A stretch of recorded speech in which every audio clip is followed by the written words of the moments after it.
Il est 13h, bonjour à tous. Merci de votre attention. Tout de suite, les titres à la une de l'actualité.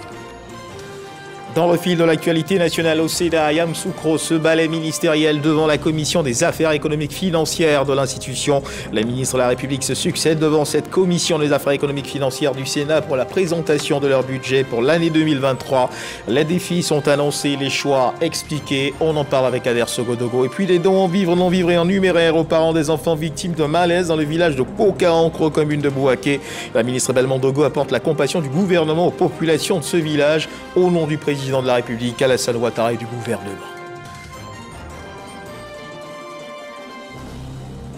Le gouvernement britannique a annoncé ce jeudi son intention d'assouplir considérablement en juin 2024 les restrictions sur le transport de liquide en bagages de cabine pour les déplacements en avion à la faveur des progrès technologiques facilitant les contrôles. Voilà pour l'essentiel.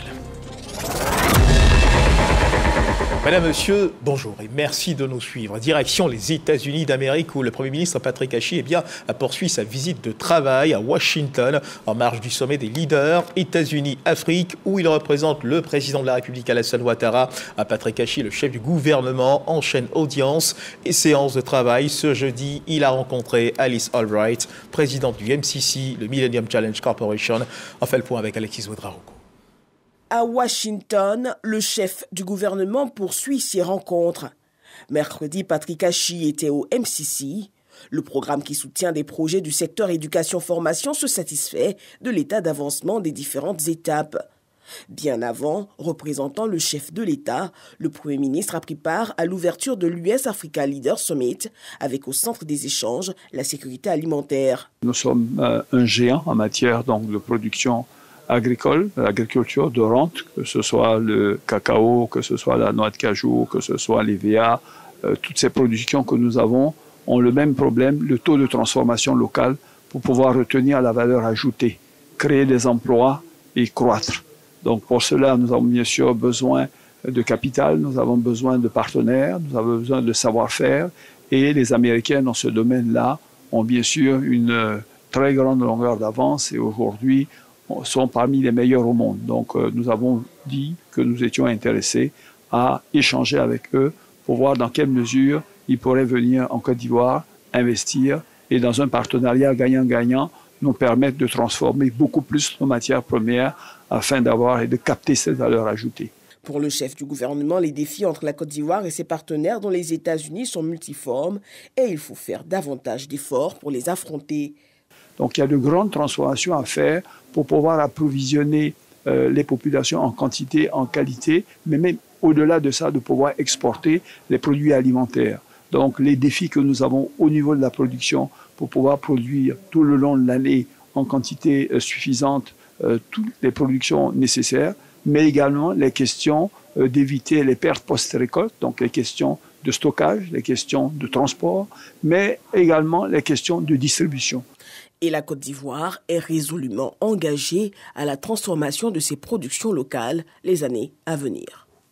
Et toujours aux États-Unis, dans le cadre de ce sommet États-Unis-Afrique, notons qu'au deuxième jour de cette réunion internationale, le président américain Joe Biden s'est adressé à ses pairs pour se féliciter des résultats concrets. 15 minutes de discours pour présenter 15 milliards de dollars d'accords et de contrats signés en vue de performer et d'améliorer les différents secteurs aussi variés que la santé, l'agriculture, les transports ou les nouvelles technologies.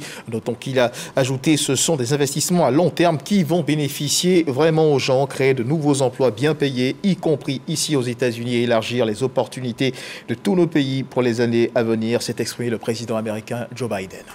Retour en Côte d'Ivoire, 1725 mètres carrés. C'est la superficie du site qui abrite le nouveau siège de l'Office national de la protection civile, l'ONPC, un bâtiment principal R+4 qui présente toutes les commodités modernes. 2 milliards 300 millions de francs CFA ont été investis par le Trésor public pour sa construction. Il compte une salle de gestion de crise dotée d'un mur d'images qui à terme permettra de suivre en temps réel la gestion de toutes les situations d'urgence signalées sur le territoire national. Le ministre d'État, ministre de la Défense, Téné-Birima Ouattara, représentant le vice-président de la République de Côte d'Ivoire, Timo Komile-Koné, a procédé à l'inauguration de ce siège flambant neuf. C'était en présence de plusieurs autres membres du gouvernement, de partenaires opérationnels de l'ONPC et du système des Nations Unies en Côte d'Ivoire. Walter Amadou Ouattara. Situé à quelques encablures du lycée technique dans la commune de Cocody, cet imposant bâtiment est le tout nouveau siège de l'Office national de la protection civile, ONPC. Le premier responsable des lieux ne cache pas sa joie. Notre joie est d'autant plus grande. Nous disposons aujourd'hui d'un cadre de travail nettement amélioré et propice au renforcement de la qualité des services rendus à nos populations.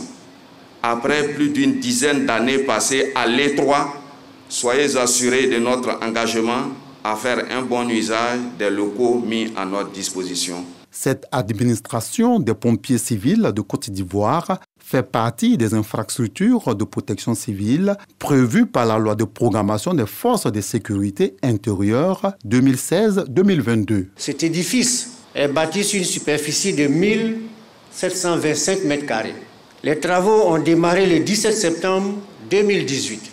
Au total, la construction de ce bâtiment a coûté au Trésor public un montant total de 2 359 221 383 francs.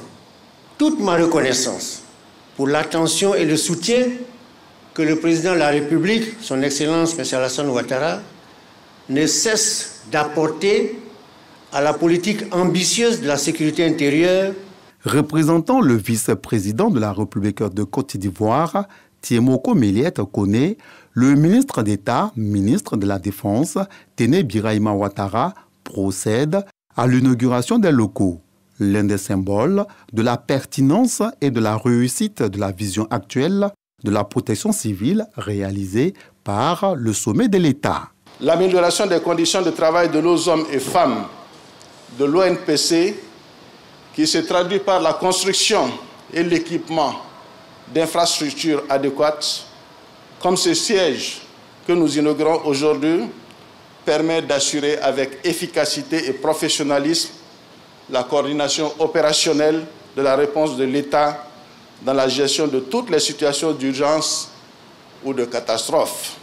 Avec cette ouverture officielle est prévue bientôt une salle de gestion des crises dotée d'un mur d'images qui, à terme, permettra de suivre en temps réel la gestion de toutes les situations d'urgence sur le territoire national.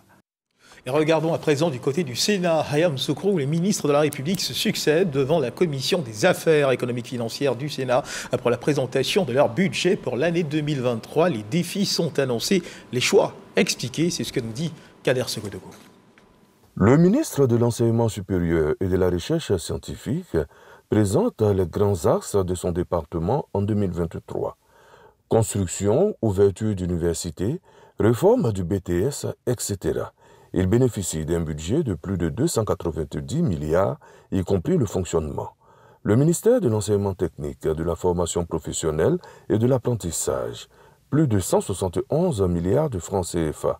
Dr Kofi Nguessan explique aux sénateurs les grands axes, construction et réhabilitation d'écoles, financement de programmes spécifiques, réformes, l'éducation nationale et l'alphabétisation, le plus gros budget de l'État, plus de 1212 milliards de francs CFA. Les salaires raflent la majorité de la dotation. Toutefois, professeur Mariatou Kone entend continuer toutes les réformes pour une école de qualité. Un sentiment qui anime tout le secteur éducation-formation. Il s'agira pour nous de continuer la mise en œuvre de nos différents programmes, c'est-à-dire le recrutement des enseignants, la construction d'infrastructures, l'amélioration des curricula, pour la recherche également. Et donc, pour 2023, c'est essentiellement la poursuite des activités engagées en 2022. Administration générale et développement économique. Ministère de l'économie et des finances, plus de 133 milliards de francs CFA. Budget et portefeuille de l'État, plus de 392 milliards de francs CFA. Ministère du plan et du développement, plus de 27 milliards de francs CFA. Ministère de la fonction publique, plus de 36 milliards de francs CFA. Ministère de la promotion de la bonne gouvernance et de la lutte contre la corruption, environ 6 milliards de francs CFA. 2023 est placé sous de bons auspices. Étoffer notre production statistique, travailler à plus de qualité, travailler à des statistiques plus désagrégées et mener des activités importantes au titre de l'année 2023, telles que par exemple le recensement général des entreprises et établissements de Côte d'Ivoire. Nous allons recenser toutes les entreprises qui opèrent en Côte d'Ivoire. L'exercice auquel nous nous sommes adonnés aujourd'hui, en soi, est un exercice de transparence qui participe de la bonne gouvernance.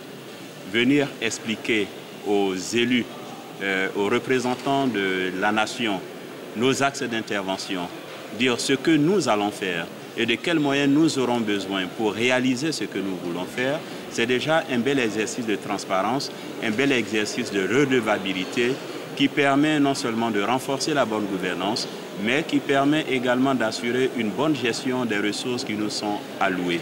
Ça nous permet de poursuivre les réformes que nous avons entreprises en vue de l'assainissement dans la gestion des personnels, fonctionnaires et agents de l'État, mais également dans l'approche d'améliorer la gouvernance en vue de la transformation culturelle de notre administration.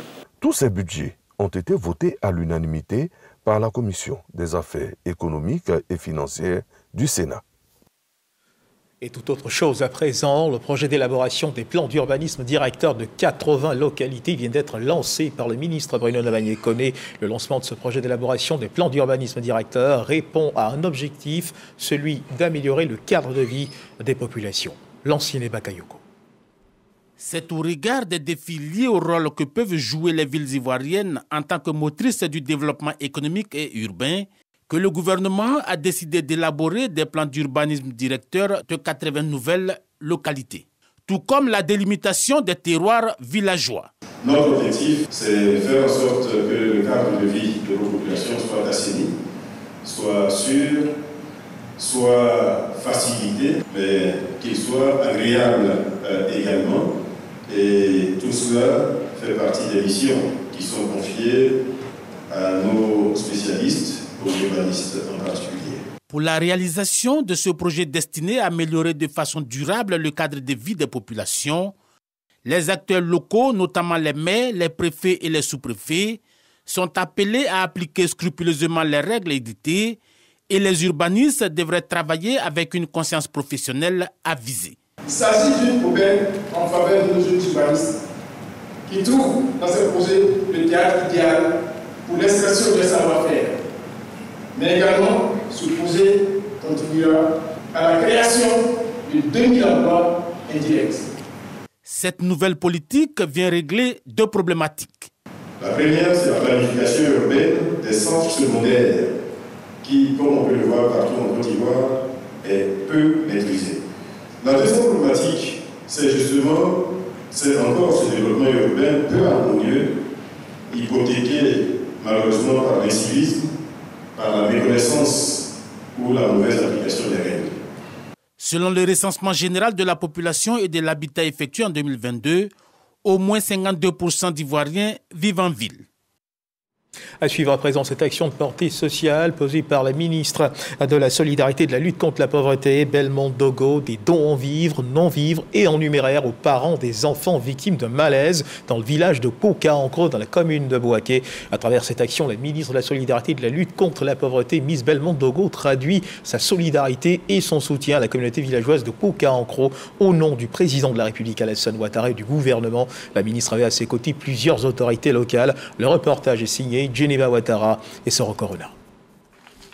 La ministre de la Solidarité et de la lutte contre la pauvreté à Kouka-Ankro, village de la commune de Bouaké. Miss Belmondo Dogo est venue présenter la compassion et le soutien du gouvernement aux familles des enfants victimes d'un mal mortel dont les faits remontent dans la nuit du 2 au 3 décembre dernier. La ministre était accompagnée d'une forte délégation qui comprenait le ministre des Transports, Amadou Koné, cadre de la région du Béké et des autorités locales. Au nom du président de la République et du gouvernement, Miss Belmondo Dogo offre des vivres, non-vivres, un soutien financier aux familles éplorées et à celles des enfants sortis d'hospitalisation. Le gouvernement se tient aux côtés du village. Nous l'avons dit, notre responsabilité n'est pas d'accuser X ou Y. Le ministère de la Justice, le ministère de l'Intérieur, le ministère de la Santé s'en charge pour situer les responsabilités. Mais le plus important pour nous était de venir dans ce village, apporter la compassion du gouvernement et dire aux parents que le président de la République se tient à leur côté. Tout le soutien qui est apporté donc aux enfants, aux parents, aux chefs, sont des soutiens qui nous reconfortent. Nous ne sommes pas étonnés parce que le gouvernement et Madame la ministre ont toujours été aux côtés donc, des populations sinistrées. Occasion pour le chef du village de Kokankourou de traduire toute la reconnaissance des parents des victimes au président de la République Alassane Ouattara à travers la ministre de la Solidarité et de la lutte contre la pauvreté. Le drame est venu, on ne sait pas d'où. Et si aujourd'hui le président et son gouvernement ont pensé à moi, ça me va droit au cœur. Ça fait droit au cœur. Donc je remercie le président et son gouvernement. Sur 20 enfants victimes, le bilan fait état de 6 décès et 14 guéris, sortis du CHU de Bouaké et retournés en famille. Le projet filets sociaux, on en parle maintenant, filets sociaux productifs. Pour la petite histoire, c'est un projet mis en place par le gouvernement ivoirien pour aider les populations les plus pauvres des zones rurales. Projet financé par la Banque mondiale, il consiste à payer une allocation trimestrielle de 36 000 francs CFA par transfert électronique aux ménages bénéficiaires en vue de les aider à subvenir à certains de leurs besoins primaires. À partir de ces transferts, les bénéficiaires de 11 localités de Ouaninou dans le Bafing ont créé ce qu'on appelle des associations villageoises d'épargne et de crédit. Ils ont réalisé des projets collectifs pour l'amélioration de leurs conditions de vie et épargner sur un cycle bien précis. Ces associations ont été mises en compétition. La cérémonie de récompense et de partage des fonds épargnés s'est tenue à Ouaninou en présence de la ministre Miss Belmondo Dogo et du ministre Moussa Sanogo. F. Boué pour le reportage. Depuis 2019, le village de Vaïdigou, situé à 5 km de Ouaninou dans le Bafing, est éligible au projet filets socio-productifs avec 63 bénéficiaires. Grâce à ces transferts monétaires trimestriels de 36 000 francs CFA, les bénéficiaires subviennent à leurs besoins primaires. Quand je reçois les 36 000, d'abord, le moment n'est pas encore arrivé, en tout cas j'ai déjà classé. D'abord je classe, l'autre pour la santé, l'autre pour la scolarité. En plus, les bénéficiaires de Vaïdigou ont mis en place 4 associations villageoises d'épargne et de crédit avec. Ils ont réalisé des projets collectifs, à savoir la culture de maïs, d'arachide, d'haricots et l'élevage de poulets africains. Pour un cycle de cotisation d'avril à décembre 2022, les 4 avec de Vaïdigou ont épargné plus de 8 200 000 francs CFA. Pour ces bons résultats et ces bonnes pratiques, Vaïdigou remporte le premier prix du concours des AVEC de Ouaninou avec 11 localités en compétition. La cérémonie de partage de fonds et de récompenses des 5 premiers lauréats se déroule à Ouaninou en présence de la ministre de la Solidarité et de la lutte contre la pauvreté et le ministre du Budget et du portefeuille de l'État, cadre du Bafing. Pour le gouvernement, le projet filet socio-productif est l'un des meilleurs favorisant l'inclusion socio-économique des plus démunis. Les filets sociaux, c'est une aide. C'est une aide, ce n'est pas un salaire. Alors donc, c'est essentiellement pour aider les populations à faire en sorte qu'elles puissent sortir d'une situation fragile. En tout cas, on peut se réjouir que des villages ont été capables de mobiliser jusqu'à 12 millions dans des zones rurales pareilles. C'est vraiment impressionnant. Qu'avec 36 000, chaque 3 mois, les parents peuvent s'en sortir parce qu'ils apprennent à utiliser cet argent-là. Cet argent sert à quelque chose. Ils apprennent à utiliser cet argent. C'est vrai que ça peut paraître peu avec 36 000. L'Ivoirien peut s'organiser et s'en sortir si les mesures d'accompagnement sont là et ils ont les agents communautaires qui les encadrent à comment utiliser cet argent, qui les encadre, à les amener à avoir une activité génératrice de revenus parce que pour le président de la République, c'est pas de les maintenir dans l'état de vulnérabilité, mais de les amener à en sortir. Les 5 lauréats ont reçu du matériel composé de tricycles, de broyeuses manuelles, de motopompes et des numéraires. Ici à Abidjan, le mardi 12 décembre dernier, la tribune Tout Savoir du Centre d'information de communication gouvernementale, en abrégé le CICG, était consacrée à la propriété intellectuelle. Que renferme la notion de propriété intellectuelle? Que peut-on protéger en matière de création? Comment protéger ses œuvres? Quels avantages à le faire? Autant de questions abordées lors des échanges, les éléments de réponse dans ce reportage de Khalil Diomandé et Didier Nguessan. La notion de propriété intellectuelle renvoie aux règles juridiques permettant de protéger une œuvre issue de l'imagination d'un individu, notamment les œuvres littéraires ou artistiques ou encore les inventions industrielles ou technologiques. À la tribune Tout Savoir Su, le directeur de l'Office ivoirien de la propriété intellectuelle passe au peigne fin toutes les composantes du sujet. Premier point, les œuvres protégeables. On peut protéger le nom commercial, on peut protéger une marque, on peut protéger une invention, donc on peut protéger nos produits du terroir. Donc tout ce qui est création peut être protégé. Bien évidemment, il y a des conditions. L'une des conditions, c'est la nouveauté. Une fois enregistrée et protégée, la création devient la propriété exclusive de son auteur. L'approbation de ce dernier est donc requise pour toute exploitation de quelque nature que ce soit. Dès l'instant où vous êtes la première personne à enregistrer une création, vous en détenez donc tous les droits qui vont avec. Par exemple, une marque qui est protégée et que d'autres personnes utilisent abusivement, vous êtes en droit de saisir le Comité national de lutte contre la contrefaçon. Les droits de propriété sur une création ne sont toutefois pas permanents. Le titre de propriété pour la marque est soumis à renouvellement chaque 10 ans, 15 ans pour le brevet de médicaments et 20 ans pour le brevet d'invention industrielle. Donc si vous avez passé ce cap-là et que vous n'avez pas renouvelé la marque, vous ne pouvez plus revendiquer le droit qui va avec ces marques-là. Ça tombe dans le domaine du public. Créé en 2005, l'Office ivoirien de la propriété intellectuelle est l'organisme chargé d'administrer le système de la propriété intellectuelle en Côte d'Ivoire. En moyenne, 600 marques sont déposées chaque année pour protection. À suivre à présent l'évolution de la Covid-19 en Côte d'Ivoire.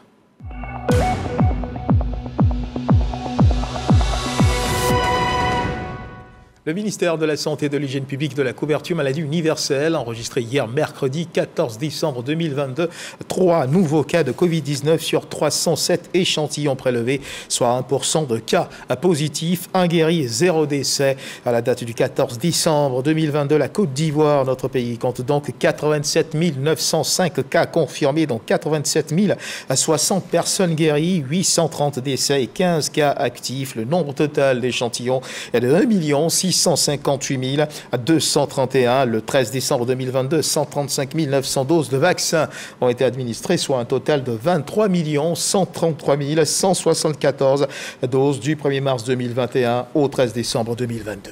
Et on continue de parler de santé, surtout de l'amélioration de l'offre. Le commissaire général du gouvernement, le contre-amiral Ange Kessi, vient de faire don d'un centre de santé au village d'Anekro dans la sous-préfecture d'Ara, à travers ce dont le procureur militaire veut contribuer à l'amélioration de l'offre de santé aux populations de ce village, ce qui leur permettra d'éviter à coup sûr de parcourir de longues distances pour se rendre dans les villes voisines. Herman Yamia. Le contre-amiral Ange Kessi Kwame Benna, résolument engagé dans le social dans sa localité à Ara. Après le village de Kwadiokro, où il a offert une cantine scolaire à l'école primaire et 2 salles de classe, une salle informatique plus un bureau pour les éducateurs et des latrines au lycée moderne d'Ara en 2020, le voici encore dans le village d'Anekro, situé à une dizaine de kilomètres d'Ara. Cette fois-ci, pour remettre les clés d'un centre de santé qu'il a offert aux populations. Ne nous demandons pas ce que l'État a fait pour nous, demandons-nous ce que nous avons fait pour l'État. L'État, c'est un peu comme un père et une mère. Lorsque vous êtes bébé, c'est eux qui vous nourrissent jusqu'à ce que vous ayez des dents. Et lorsque eux ils perdent leurs dents, c'est à votre tour de les nourrir. C'est comme ça que je comprends les choses. Je ne suis pas, c'est vrai, à mon premier don, et si Dieu le permet, j'en ferai d'autres. Ce geste du commissaire du gouvernement est salué par les populations qui n'auront plus à effectuer des kilomètres pour bénéficier de soins. L'acte social que pose ce fils de la région est à saluer. Et c'est à juste titre que le ministre m'a chargé de venir l'accompagner, de venir le féliciter et de demander à la population qu'une chose est de donner un centre de santé, mais l'autre chose qui est la plus importante, c'est d'utiliser ce centre de santé. Au cours de cette cérémonie, l'infirmier et la sage-femme affectés dans ce centre de santé intégré ont été présentés aux populations. Cet établissement sanitaire, qui comprend une infirmerie et une maternité, a reçu séance tenante, une ambulance médicalisée et tous les équipements nécessaires pour son bon fonctionnement. Une visite guidée des lieux après la coupure symbolique du ruban a mis fin à cette cérémonie.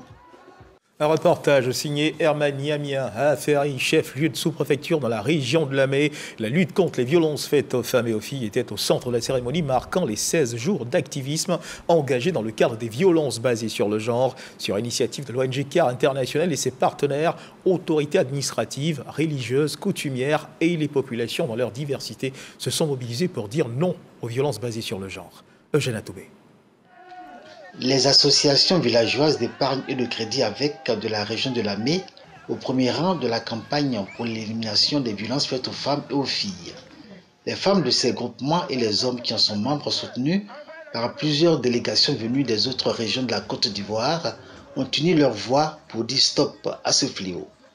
Les violences faites aux femmes et aux filles, selon CARE International et ses partenaires, co-initiateurs de cette mobilisation pour les 16 jours d'activisme, contrarient les efforts faits pour conduire les femmes et les filles à l'autonomisation.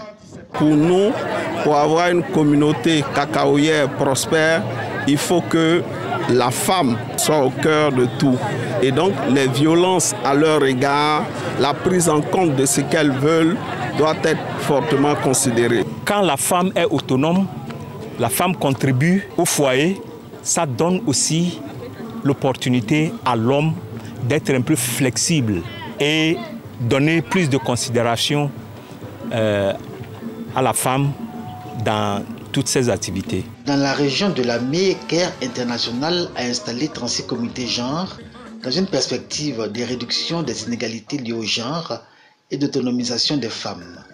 Une initiative aujourd'hui porteuse et illustrée par l'émergence dans les zones de production de cacao des associations villageoises d'épargne de crédit avec.